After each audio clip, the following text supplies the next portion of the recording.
Bienvenida o bienvenido a esta inmersión. Hoy vamos a meternos de lleno en un tema complejo, las posibles causas detrás del Alzheimer. Vamos a explorar la información que comparte la doctora Alicia Vargas, tratando de desenredar esa madeja de factores que parecen influir. Exacto. La idea que vamos a ver hoy es que no hay una sola causa, no. Más bien, parece ser una mezcla de cosas. La genética, lo que comemos, nuestro estilo de vida, hasta infecciones o toxinas del ambiente. Como un rompecabezas. Justo. Y la misión es, bueno, tratar de desglosar esas piezas para tener una imagen un poco más clara de qué puede estar pasando. Perfecto. Pues empecemos a tirar del hilo, quizás por lo que mucha gente se pregunta primero. La genética. ¿Qué sabemos de eso según la fuente? A ver, se pone el foco en un gen específico, el APOE, y sobre todo en una de sus variantes, la E4. Este gen tiene que ver con cómo transportamos el colesterol, pero la variante E4, bueno, se ha relacionado consistentemente con un mayor riesgo de Alzheimer. Todos tenemos dos copias de ese gen, ¿no? Una del padre y otra de la madre. Eso es, y pueden ser variantes E2, E3 o E4.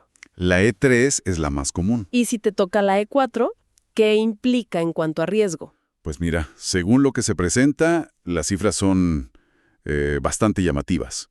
Si heredas una sola copia de APOE4 de uno de tus padres, tu probabilidad de desarrollar Alzheimer se puede multiplicar por 3 o 4. 3 o 4 veces más. Sí, comparado con alguien que tenga solo E3. Pero si heredas dos copias de E4, una de cada padre, ahí el riesgo se dispara. Hablamos de 10 a 15 veces más probabilidad. 10 a 15 veces. Suena, casi determinante. Pero, y esto es importante, la doctora Vargas recalca algo, ¿verdad? Absolutamente crucial. Y es que tener una o incluso las dos copias de APOE4 aumenta el riesgo, sí, y mucho, pero no garantiza que vayas a desarrollar la enfermedad. O sea, no es una sentencia. Para nada. Aquí es donde entra, digamos, la interacción entre los genes y el ambiente. La famosa epigenética, en parte. Podríamos decir que la genética carga la pistola, pero es el estilo de vida, el entorno, lo que aprieta el gatillo. Entiendo. De hecho, conocer esa predisposición podría ser útil. Podría motivar a evitar esos factores neurotóxicos que menciona la fuente. Factores neurotóxicos. ¿A qué se refiere con eso? Pues a elementos del ambiente, de lo que comemos, de nuestros hábitos, que pueden dañar nuestras neuronas, que pueden, digamos, agredir al cerebro. Y uno de los principales que analiza la fuente tiene que ver mucho con nuestra dieta actual. Hablemos de eso entonces. De esos factores ambientales o neurotóxicos. Se destaca mucho la resistencia a la insulina. ¿Cómo se conecta eso que suena a diabetes con el cerebro? La conexión es muy, muy directa y, según la fuente, bastante preocupante. Está súper ligada al consumo excesivo de azúcar. Menciona una referencia de la OMS, que dice que nuestro cuerpo puede manejar más o menos unos 15 gramos de azúcar al día. ¿Solo 15 gramos? Sí. Y para que nos hagamos una idea, una lata de refresco normalita ya puede tener 40, 50 gramos. O hasta 100. Increíble. Y no es solo el azúcar obvio, el de los dulces. Está escondido en un montón de productos. Pan de molde, pastas, salsas, cereales de desayuno. Es verdad. Está por todas partes. La doctora dice que es un gusto adquirido, no una necesidad. ¿Y cómo funciona el mecanismo? ¿Cómo lleva ese exceso de azúcar a la resistencia a la insulina? Pues a ver, el proceso es así. Comemos azúcar. El cuerpo lo transforma en glucosa, que es como la gasolina de las células. Para que esa glucosa entre en la célula, necesita una llave, que es la hormona insulina. Ajá. Cuando bombardeamos al cuerpo con muchísima glucosa todo el tiempo, las células, como para protegerse, empiezan a ignorar la señal de la insulina. Se vuelven sordas, digamos. Cierran la puerta. Eso es la resistencia a la insulina. Y el cuerpo intenta compensar, ¿no? Produce más y más insulina. Exacto. Pero las células ya no le hacen caso. ¿Y qué pasa con toda esa glucosa que no puede entrar? El cuerpo la acaba almacenando como grasa, sobre todo esa grasa peligrosa alrededor de los órganos. Pero el problema principal, pensando en el Alzheimer, es otro. La inflamación, supongo. Precisamente. Ese estado de resistencia a la insulina crea una inflamación crónica, de bajo grado pero constante en todo el cuerpo. La fuente usa una imagen muy gráfica, como si el cuerpo estuviera siempre en un pequeño incendio o fuego lento. Un incendio permanente. Suena mal. Y lo es, porque esa inflamación sistémica daña nuestras barreras protectoras. La inflamación puede hacer que la barrera intestinal se vuelva permeable, el famoso intestino permeable, y deja pasar cosas a la sangre que no deberían. Y, de forma parecida, puede debilitar la barrera hematoencefálica, el escudo del cerebro. Con lo cual, si esa barrera se daña, Exacto. Sustancias inflamatorias, toxinas, que andan por la sangre, pueden colarse al cerebro y causar inflamación allí mismo. y esa inflamación cerebral, aunque sea sutil al principio, Es la que a la larga iría destruyendo las neuronas. Es una inflamación quizás subclínica, sin síntomas claros por años, pero va minando. Afecta mucho al hipocampo al inicio, por eso los problemas de memoria, y luego se puede extender. Es un daño lento, pero acumulativo. queda clara la conexión. Azúcar, resistencia a la insulina, inflamación. La fuente menciona otro factor metabólico ligado a esto, la homocisteína. ¿Qué es eso? La homocisteína es un aminoácido. Se produce en el cuerpo al metabolizar otro aminoácido, la metionina, que viene sobre todo de las proteínas animales, de la carne. Ajá. Y en niveles normales, ojo, es necesaria. Incluso participa en la plasticidad neuronal, esa capacidad del cerebro de adaptarse. El problema, como casi siempre, es el exceso, ¿no? Justo. Cuando los niveles de homocisteína en sangre suben demasiado, se vuelve problemática. Es proinflamatoria y tóxica para los vasos sanguíneos y las neuronas. O sea, más inflamación. Sí, actúa de forma parecida a la resistencia a la insulina en ese sentido. Genera estrés oxidativo, daña el interior de los vasos, agrede a las neuronas. El cuerpo lo ve como un peligro. ¿Y qué hace que suba o baje? ¿Cómo se regula? Aquí la clave son unas vitaminas del complejo B. La B6, la B9, el folato y, muy especialmente, la B12.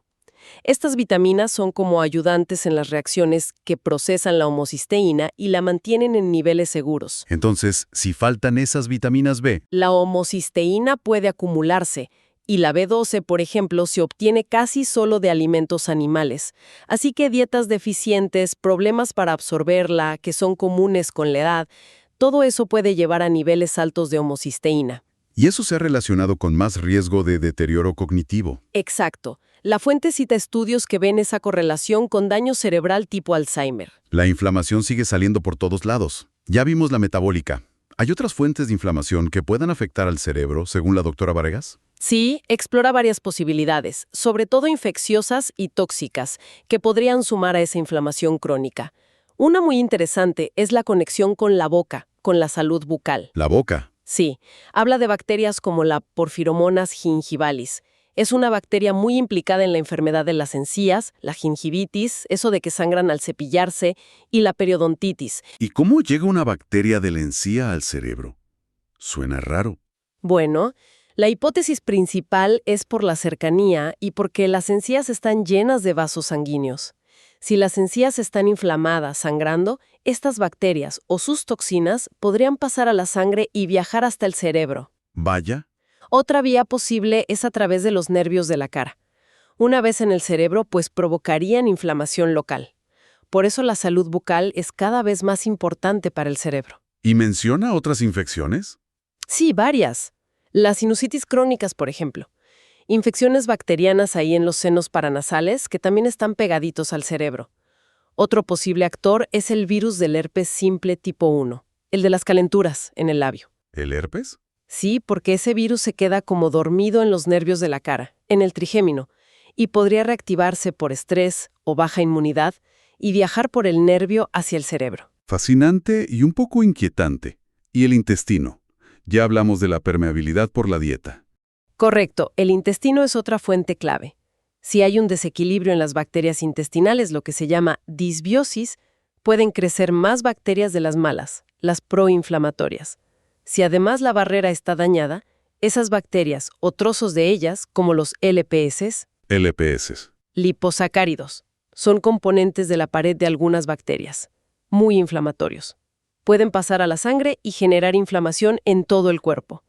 Incluso podrían llegar al cerebro a través del nervio vago que conecta directo el intestino con el cerebro. Es una autopista directa casi. Sí.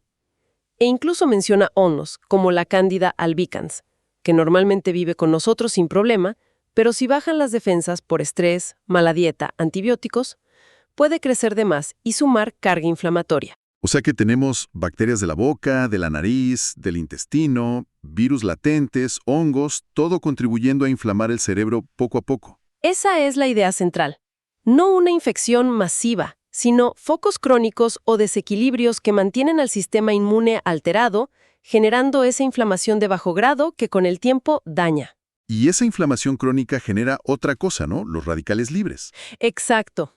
El estrés oxidativo. Son como chispas moleculares que dañan todo. Las grasas de las membranas, las proteínas, hasta el ADN de las neuronas. Como un óxido celular. Buena analogía. Ese daño oxidativo, junto con la inflamación, acelera el envejecimiento de la neurona. Puede hacer que entre en apoptosis, en muerte celular programada, antes de tiempo. La fuente dice que es como si su reloj biológico se acelerara. Viven menos de lo que deberían. Además de estos factores metabólicos e infecciosos, la doctora Vargas señala otros elementos del estilo de vida. La vitamina D, por ejemplo. Sí, la vitamina D. La conocemos por los huesos, pero es crucial para el cerebro. La obtenemos sobre todo del sol, unos 15 a 45 minutos al día, dice, según la piel. En el cerebro actúa casi como una hormona. Es antiinflamatoria, ayuda a las neuronas a nutrirse y a formar conexiones, la sinapsis. Y su déficit es muy común. Muy común, y se considera un factor de riesgo para el deterioro cognitivo. Otro pilar, el sueño. ¿Qué importancia tiene? Fundamental. Durante el sueño profundo, el cerebro se limpia. Hay un sistema, el linfático, que elimina toxinas acumuladas durante el día. Como el beta-amiloide, esa proteína que se asocia al Alzheimer. Exacto. Si dormimos mal crónicamente, pocas horas o sueño de mala calidad, esa limpieza no se hace bien. Las toxinas se acumulan y eso aumenta el riesgo. Habla también del colesterol, que siempre pensamos que es el malo. Pero es vital. El cerebro es súper rico en colesterol, lo necesita para sus membranas, para la sinapsis. El problema no es el colesterol en sí, sino qué tipo de grasas comemos. Hay que priorizar las saludables: aguacate, aceite de oliva virgen extra, frutos secos, pescado azul.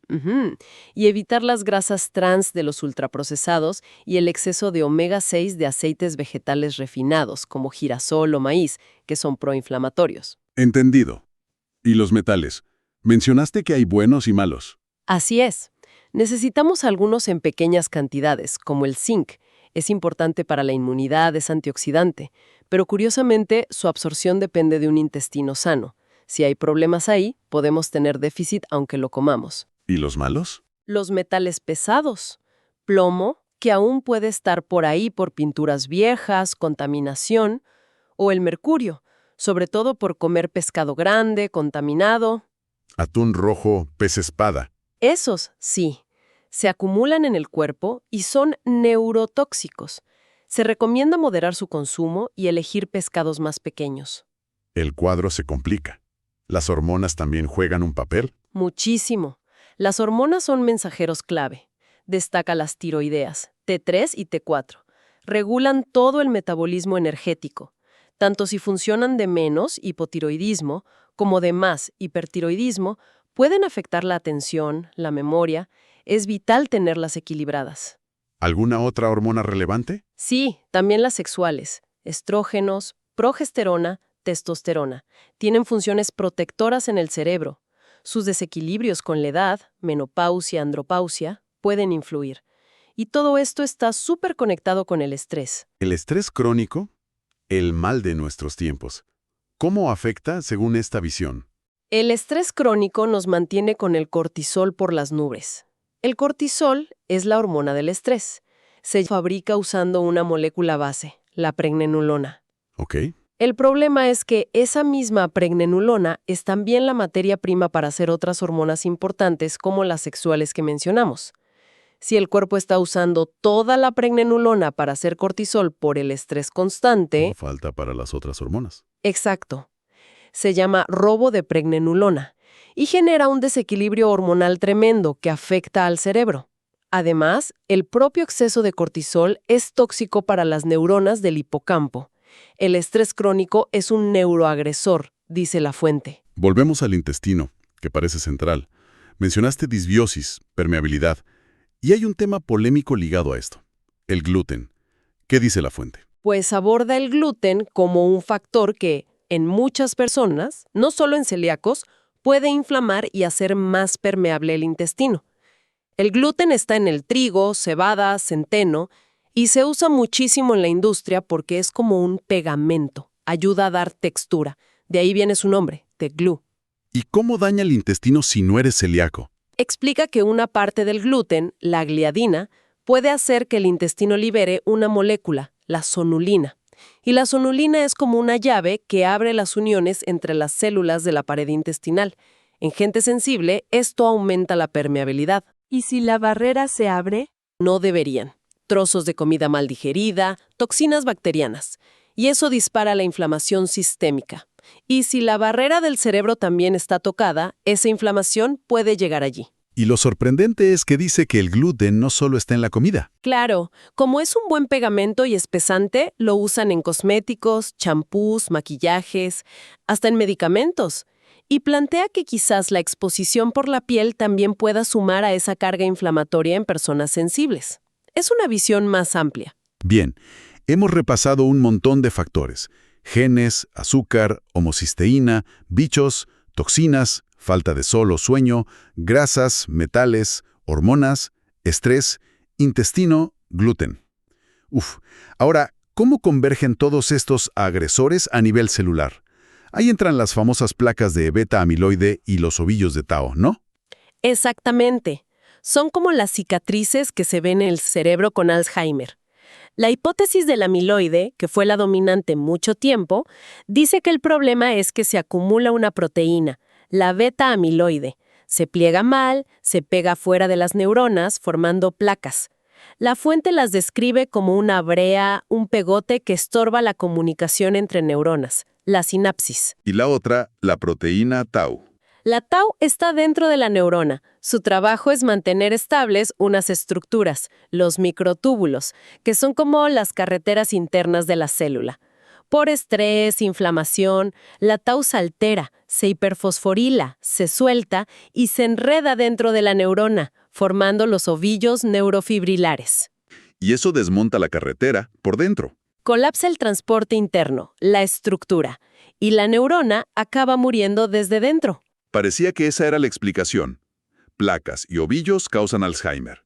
Pero la fuente menciona un estudio que lo puso en duda. Sí, el famoso estudio de las monjas, el Non-Study, empezó en los 90 en Estados Unidos.